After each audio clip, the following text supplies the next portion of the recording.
और हम सब अपनी माता के गर्भ में ऐसे ही थे, सर नीचे और पैर ऊपर था। उस समय उत्तानपाद के पुत्र थे ध्रुव, क्योंकि राजा उत्तानपाद की 2 पत्नियां थी, सुनीति और सुरुचि। तो उत्तानपाद की जो पत्नी थी सुनीति, उसके बेटा हुए ध्रुव, और जो सुरुचि थी उनके बेटा हुए उत्तम।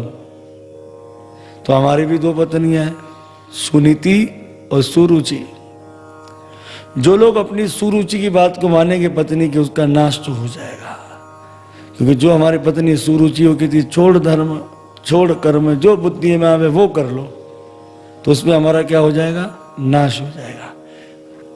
और जो पत्नी राजा उत्तानपाद की है सुनीति, तो हमारी पत्नी कौन है? सुनीति। इसकी बात को मानोगे तो कल्याण होगा। सुनीति क्या कहती है? अपनी मनमानी मत करो, जैसा धर्म शास्त्रों ने कहा है वैसा करना।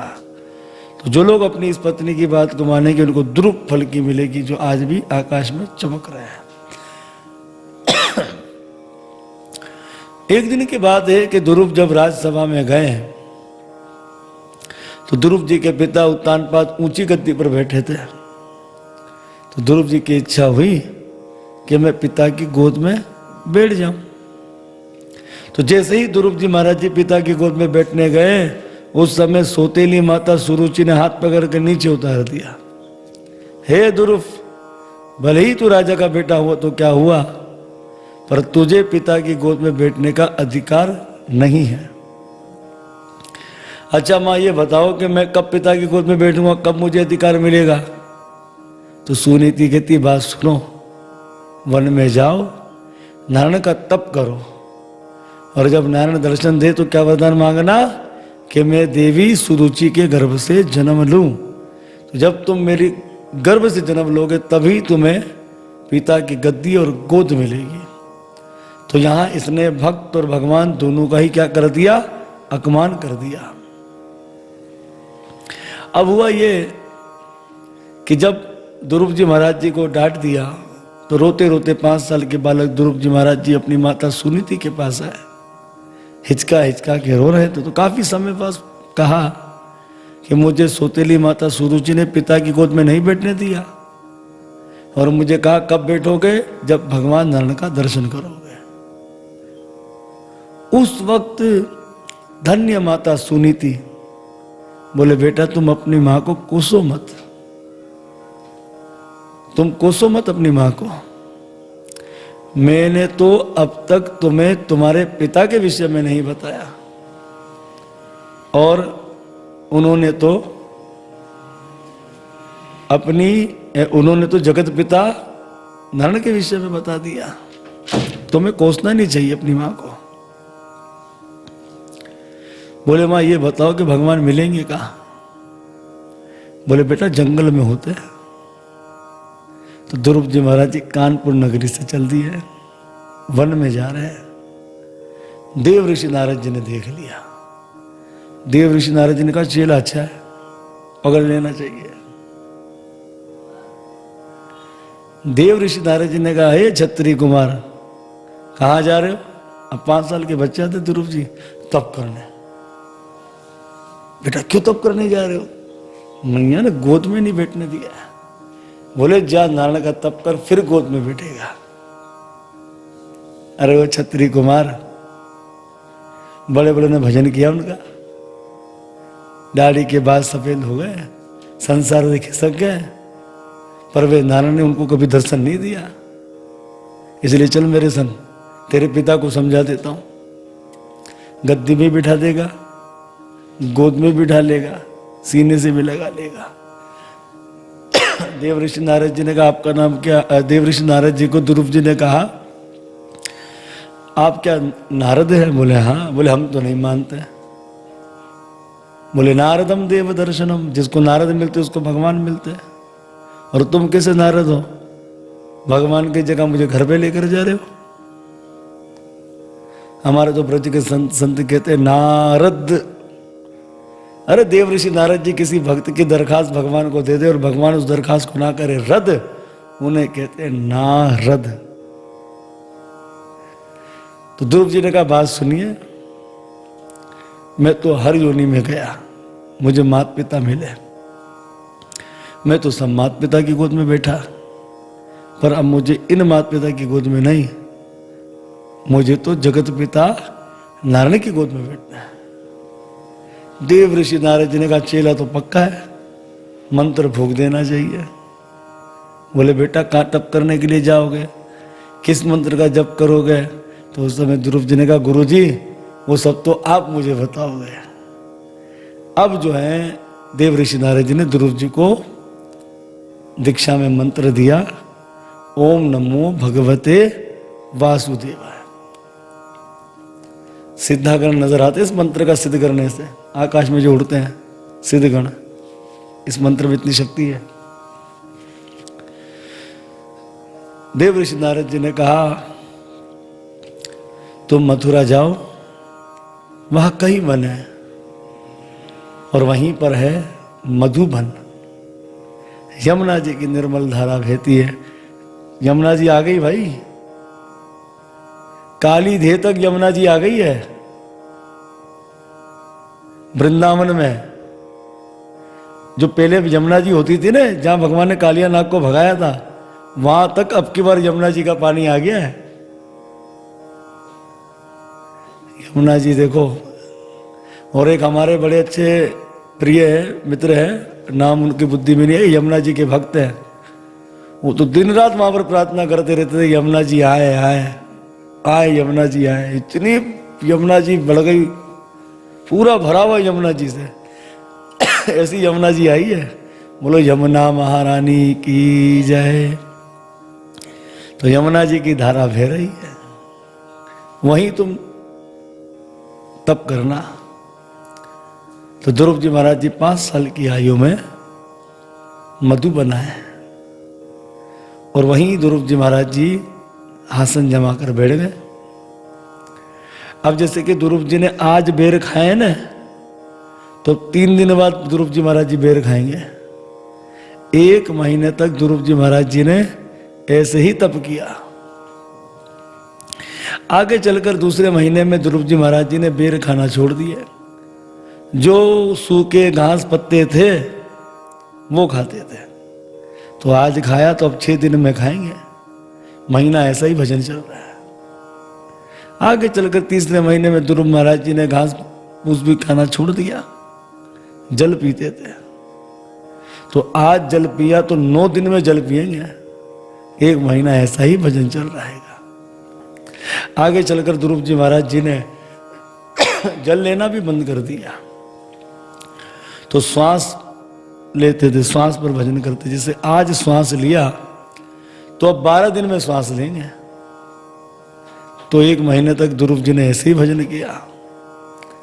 अंतिम समय तो ध्रुव जी महाराज जी ने सांस लेना भी बंद कर दिया। अब तो देवताओं का सांस लेना मुश्किल हो गया। सारे देवता दौड़े दौड़े ब्रह्मा जी के पास गए और ब्रह्मा जी सारे देवताओं को लेकर भगवान के पास गए। देवताओं ने कहा प्रभु ये कौन ऐसा तप कर रहा है जिसके कारण हमारा श्वास लेना मुश्किल हो गया। भगवान मुस्कुराए, भगवान ललित हो रहे हैं, उतावले हो रहे हैं। भगवान बोले मेरा भक्त ध्रुव तप कर रहा है। क्योंकि वैदिक इतिहास में पहली मर्तबा ये होगा। अब तक तो बूढ़े लोगों ने भजन किया है, पर 5 साल का बच्चा भजन कर रहा है तो वैदिक इतिहास में पहली मर्तबा भगवान भी ललित हो रहे, उतावले हो रहे उनको देखने के लिए। तो बोले चिंता ना करो, मैं जा रहा हूं मेरे भक्त को देखने के लिए, दर्शन देने के लिए। जिस रूप का ध्रुव जी अंदर ध्यान करे थे वही रूप भगवान ने सजा दिया। गरुड़ जी के ऊपर बैठ गए, भगवान मधुबन में आ गए।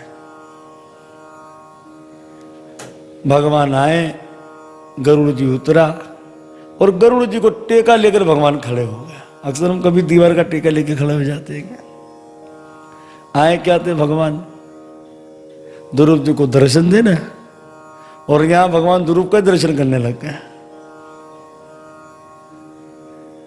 अरे भगवान को तो बाद में याद आया, लो जिस भगवान ने सूर्य को ज्ञान दिया, जिनके विषय में राधा उपनिषद में लिखा है कि बुद्धिमान है, आज उनकी बुद्धि चकरा गई। आए थे ध्रुव जी को दर्शन देने या करने लग गए। ये कितना सुंदर हैगा। बाद में याद आया, अरे मैं दर्शन देने के लिए आया था, करने की थोड़ी लिए आया था। भगवान ने कहा बेटा ध्रुव नेत्र खोलो, मैं आ गया जगतनाथ। अरे खाक नेत्र खोलने वाला, जैसे भीतर आनंद आ रहा है वो बाहर कहाँ लेने वाला आनंद है। अरे भगवान ने कहा ये तो अंदर कनेक्शन लगाए बैठा है, अब इसको मेरा दर्शन कैसे होगा। तो भगवान ने क्या किया, अंदर वाले को गायब कर दिया। अब जब अंदर वाले को गायब किया, अटपटा के ध्रुव जी ने अपने नेत्र खोले तो जो भीतर थे वो बाहर नजर आ रहे हैं। रोने लगे, आंखों से आंसू बहने लगा, कांपने लगे ध्रुव जी महाराज जी, और मन में एक ही विचार कर रहे हैं कि ब्रह्मादि देवता जिनकी स्तुति करने में असमर्थ है, और मैं तो विद्यालय भी नहीं गया, तब करने आ गया कम उम्र में, मैं इनकी तारीफ क्या करूंगा। उस समय भगवान समझ गए बच्चा कुछ कहना चाहता है, कह नहीं पा रहा। भगवान ने शंख जो है ध्रुव के गाल पर लगा दिया। ऐसे ध्रुव जी ने भगवान की स्तुति करी कि ब्रह्मादि देवता भी क्या करेंगे। गर्ग संहिता का श्लोक है ना कि मुकंद करोति वाचानम पंगुलंघते गिरि यत्कृपा तमहं वंदे परमानंद माधव। मुकंद करोति वाचानम, गूंगा बोल सकता है। पंगुलंघते गिरि, नंगड़ा पर्वत को लांघ सकता है, लेकिन कब, जब भगवान माधव की कृपा हो जाए। तेरा एक इशारा हो तो क्या से क्या हो जाए, अंधा देखे नंगड़ा नाचे गूंगा गाना गाए।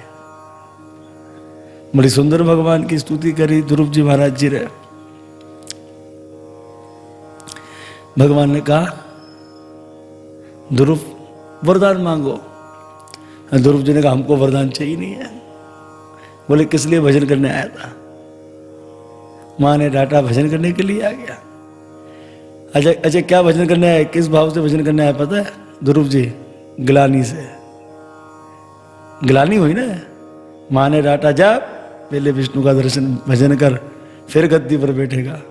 इसलिए तो गोस्वामी जी कह रहे हैं ध्रुव संग ग्लानी जपेहु हरि नामु, ध्रुव संग ग्लानी जपेहु हरि नामु, पाहु अचल अनुपम थाहु, पाहु अचल अनुपम थाहु। ग्लानी से भजन करने आया, लेकिन भगवान ने ये नहीं देखा। भगवान का भाव यही है कि भगवान केवल भजन को देखते हैं, पर किस भाव से कर रहा है उस पर ध्यान नहीं देते भगवान। ये ग्लानी से भजन करने के लिए आए थे, माँ ने डांटा था, रोते रोते भजन करने के लिए आए, लेकिन फिर भी भगवान क्या हुए, प्रकट हो गए। तो भगवान ने कहा ना भैया, विष्णु पुराण में अपने राम ने पढ़ा, विष्णु पुराण के अनुसार ध्रुव जी महाराज जी पिछले जन्म में ब्राह्मण थे। ध्रुव जी महाराज जी की एक राजकुमार थी, दोस्ती हो गई, मित्रता। राजकुमार के ठाठ देखकर ध्रुव जी ने विचार किया काश हमारे भी ऐसे ठाठ होते हैं। ये इनसे हो गया पाप। और इसी कारण जो है श्री ध्रुव जी महाराज जी को अगले जन्म में क्षत्रिय बनकर आना पड़ा। तो अगर नीचे से ऊपर जाना अच्छा है, पर ऊपर से नीचे आना ठीक नहीं है, तो हमें शिक्षा लेनी चाहिए इस कथा से, विष्णु पुराण से, भागवत से शिक्षा लेनी चाहिए। वो शिक्षा ये लेनी चाहिए कि हमें अपने पाप पुण्यों को भोगना पड़ता है। अब जैसे कि एक मिसाल है, अगर किसी का जन्म शूद्र जाति में हो जाए और अगले जन्म में मतलब शूद्र जाति में जन्म हो गया और वैष्णव बन जाए, तो इसका मतलब शूद्र जाति मतलब नीचे तो गड़बड़ी है, और वैष्णव बन जाना ऊपर मतलब कोई पुण्य है, यानी कि पिछले जन्म में कोई पाप हुआ होगा जिसके कारण पाप भी भोगना पड़ा और पुण्य भी भोगना पड़ा। तो ये हमको भोगना पड़ता है। तो ध्रुव जी महाराज जी से क्या अपराध हुआ पिछले जन्म में कि राजकुमार से मित्रता हो गई, जबकि ब्राह्मण वंश थे। इसलिए उस अपराध के कारण क्या हुआ, आपको क्षत्रिय बनकर आना पड़ा। पर पुण्य क्या था कि ब्राह्मण कुल, जब ब्राह्मण जन्म के अंदर इन्होंने तप जो किया था वो फल भी उन्हें प्राप्त हो गया। इसका